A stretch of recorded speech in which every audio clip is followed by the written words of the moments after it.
Thank y'all for joining. Good afternoon.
Thank you for joining.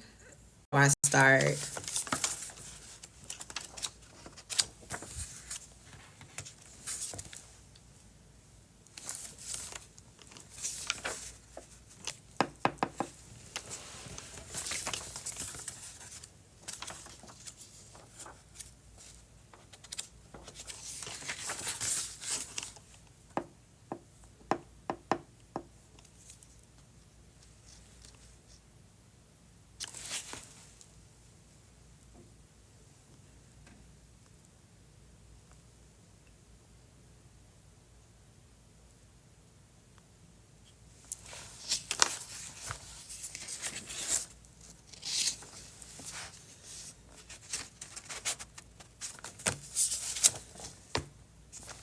Well, today I am going over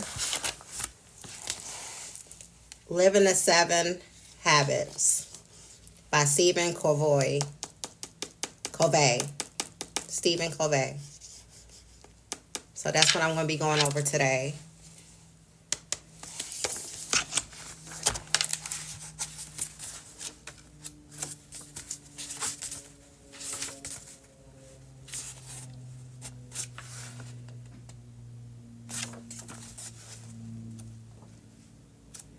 Waiting on some more people to come in before I start.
Okay, so I'm gonna go over the contents.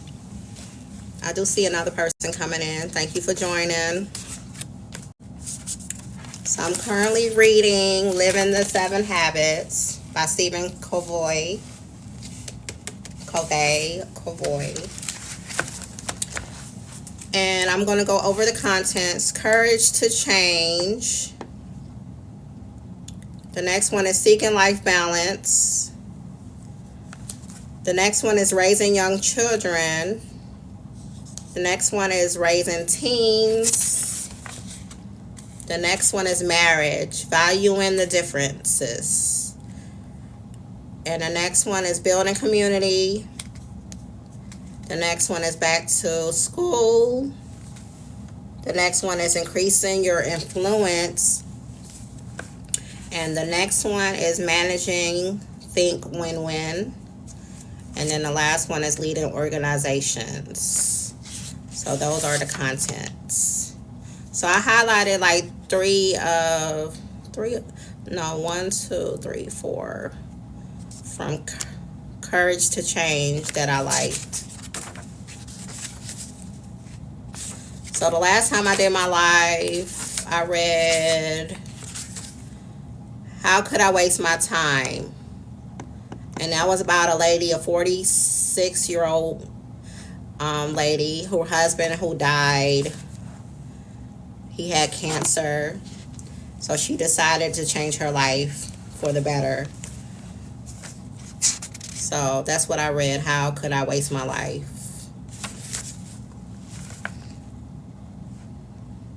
So today I'm going to do moving out the country. And I may do It's Never Too Late to Change because that's a short story.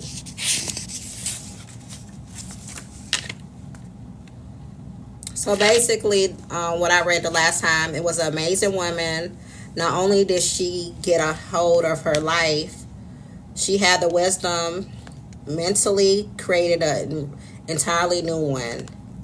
She faced fear straight on and left her deeply scripted comfort zone of fear and failure. This is no quick fix story. She was patient, persistent, and she paid the price. So moving out the country. Thank y'all for joining.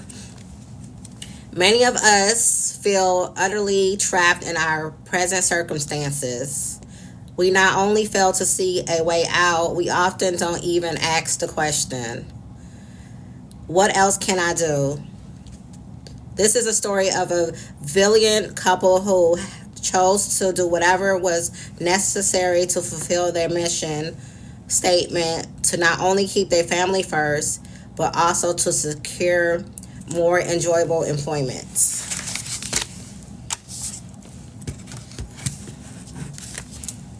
Hold on 1 second.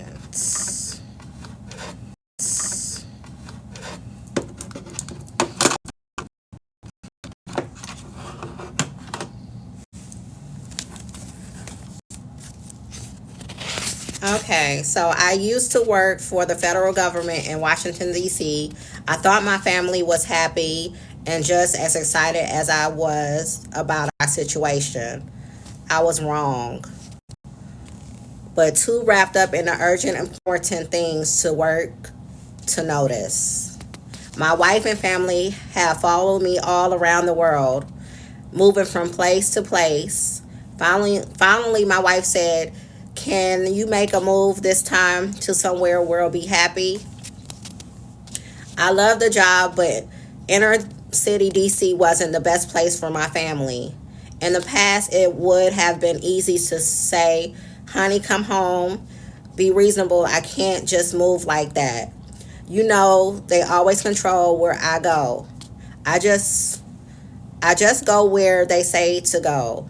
But when I saw her eyes, I realized this was not just a little request from her. This was, in a way, life or death. She had enough.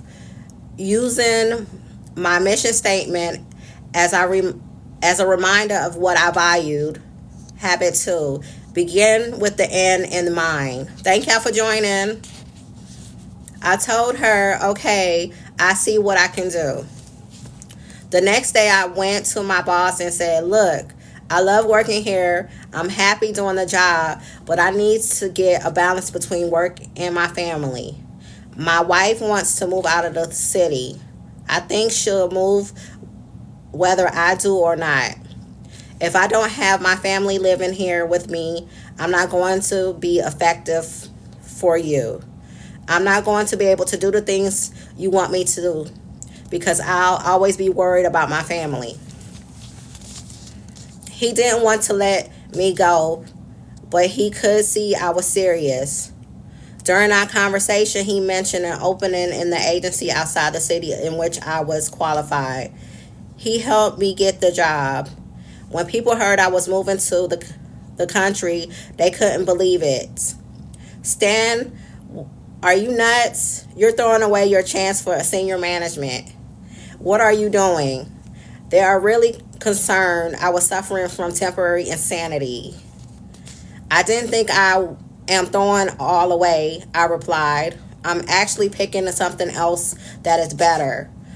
Most of them just shook their head and gave me a consoling pat on my shoulder. I moved my family out to Washington to a small town. I stayed with the agency during a job I enjoy. I see my old friends and I have opportunities to travel. My children are blossoming and attending a school where they are able to excel and get the attention they need. My wife is overjoyed with owning her first home. We set aside 2 nights a week of family nights. We have more time together. And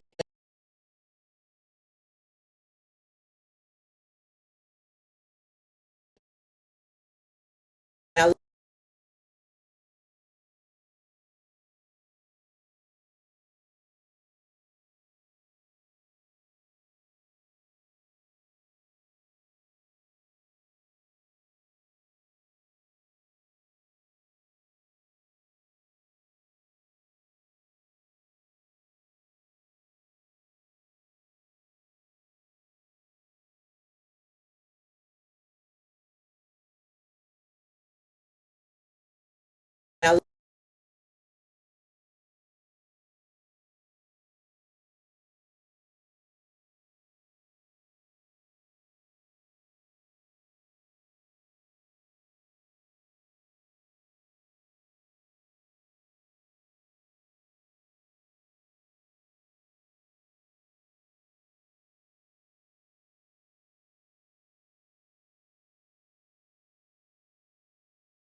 okay. So we set aside 2 nights a week as family nights. We have more time together and love gardening as a family. And I never realized how much fun it would be to get dirty in a yard. So that was basically moving out the country. It was a married couple. He decided he wanted to move out of town and he wanted a better life for his family and his kids. There is one sure thing that was directly control our own behavior. As for the behavior of others, we have only indirect control, which is based upon what method of influence we use. There are also many things over which we have no control. Things such as weather, the economy, our in-laws, and our genes. The key to all 3 challenges is to always the same. Begin the changing yourself, your habits, your methods of influence, or your attitudes. The couple in the story literally picked up and changed their circumstance, which resulted into more balanced, peaceful, happy, and personal, and a family life. They changed their methods of influence with each other by practicing habit 5. Seek to understand. To be understand, they changed the method of influence which the husband's boss by courteously seeking to be understood. The last of habit of 5, by coming up with a win-win synergic agreements. And numbers 4 and 6, think win-win. It is obviously to see the freedom people really have when they take responsibility and initiative. So the next one is going to be never too late to change. This is another short story that I'm going to go over.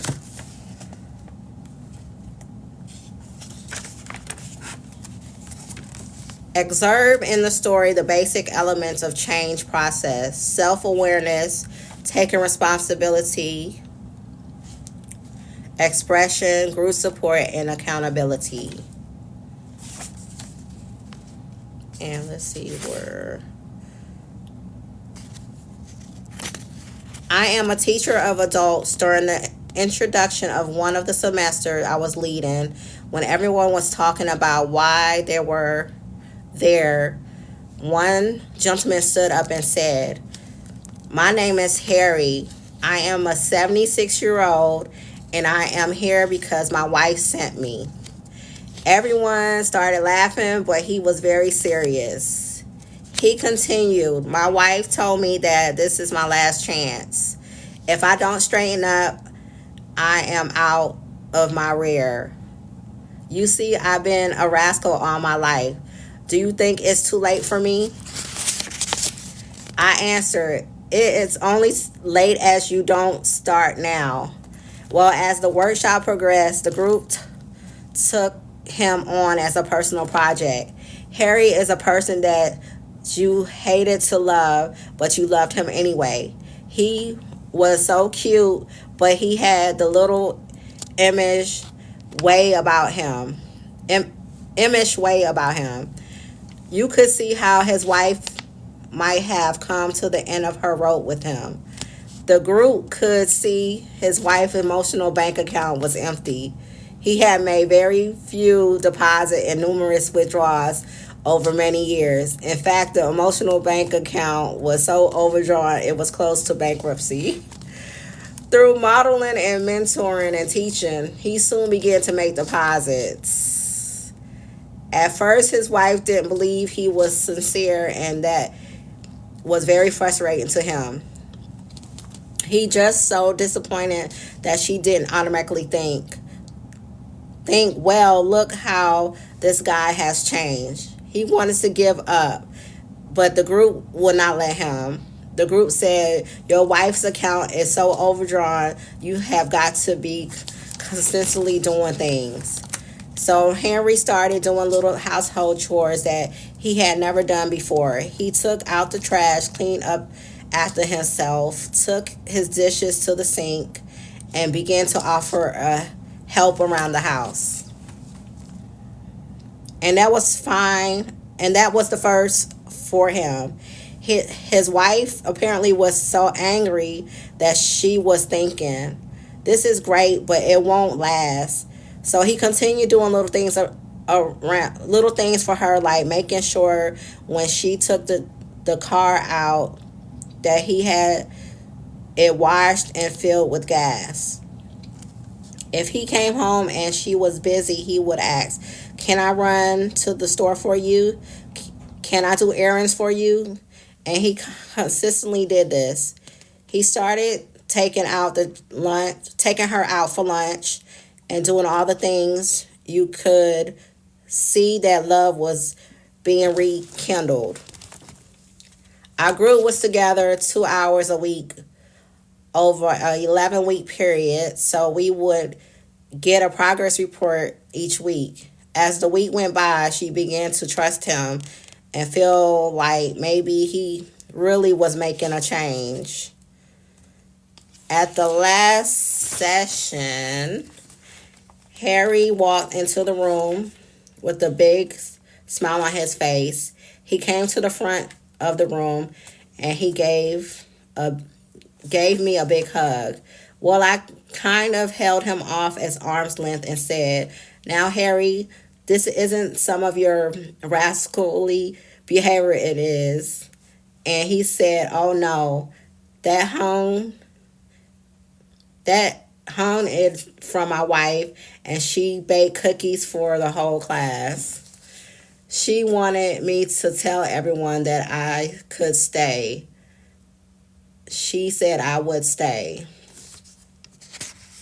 Okay, so true group support, a lot of genuine expression, and a sense of accountability not only gave the 67-year-old man the power to transform his life, they are elements common to most successful change efforts.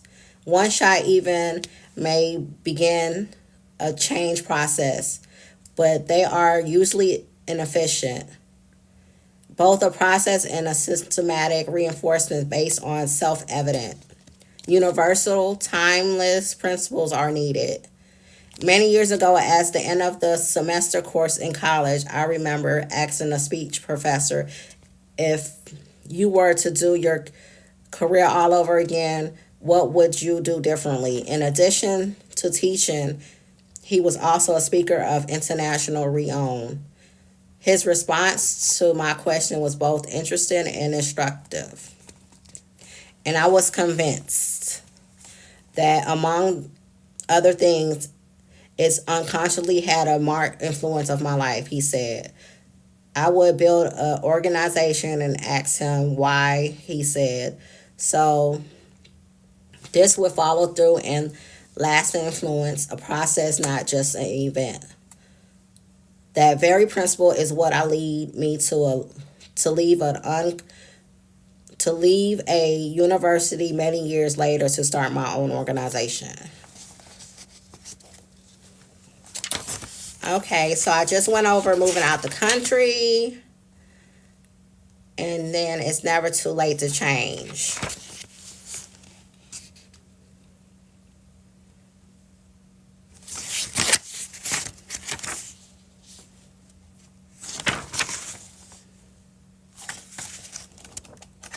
Okay, so this is the book I'm reading, Living the Seven Habits by Stephen Covey. And this is a great book. It's a stories of courage and inspiration. It has stories on here that can relate to you or to me. It's a great book. So check this out. I have it down on my in my shopping cart as well. And then you can also check out my bracelets that's in my cart. So I went over those two chapters today. I may come live tomorrow. I may, depending on how I feel. But check this book out. It's a great book. And I'd like to thank each and every one of y'all for coming to my live. I really appreciate it. Thank you. Bye.